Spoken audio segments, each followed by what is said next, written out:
ఈ విషయం తెలిస్తే మీరు షాక్ అవుతారు. పెహల్గాం వ్యాలీ నుంచి నియరెస్ట్ హాస్పిటల్ ఎంత దూరంలో ఉందో తెలుసా? దాదాపు 50 కిలోమీటర్లు. ఉగ్రవాదులు ఈ పర్టికులర్ ప్లేస్ని ఎందుకు చూస్ చేసుకున్నారు అని రీసెర్చ్ చేస్తే నాకు ఈ విషయం తెలిసింది. అంటే ఈ ఉగ్రవాదులు అక్కడ ఉన్న ప్రజలకు హాని చేసినా వాళ్ళకు వెంటనే ట్రీట్మెంట్ ఇవ్వడానికి దగ్గరలో హాస్పిటల్ లేదు. అందుకే ఈ ప్లేస్ని చూస్ చేసుకున్నారు.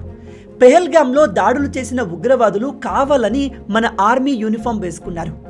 ఇద్దరు ఉగ్రవాదులు టూరిస్టులను అక్కడి నుంచి వేరే ప్లేస్కి కొంత దూరానికి తీసుకెళ్లి ఈ ఇద్దరిలో ఒక ఉగ్రవాది మహిళల్ని ఒకవైపు పురుషుల్ని ఒకవైపు చేసి పురుషుల్లో ఒక వ్యక్తి దగ్గరికి వెళ్ళి అతని పైన గన్ని పాయింట్ చేసి నీది ఏ మతం అని అడిగాడు. ఒకవేళ ఆ పర్సన్ ముస్లిం అని చెప్తే అతనితో కల్మా చెప్పమని అడిగారు.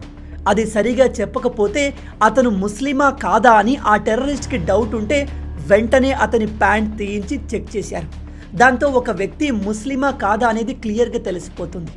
ముస్లిం అయితే వదిలేసి వేరే వాళ్ళైతే ఛాతీ పైన తలపైన గన్ పెట్టి అక్కడే కాల్చి చంపేశారు.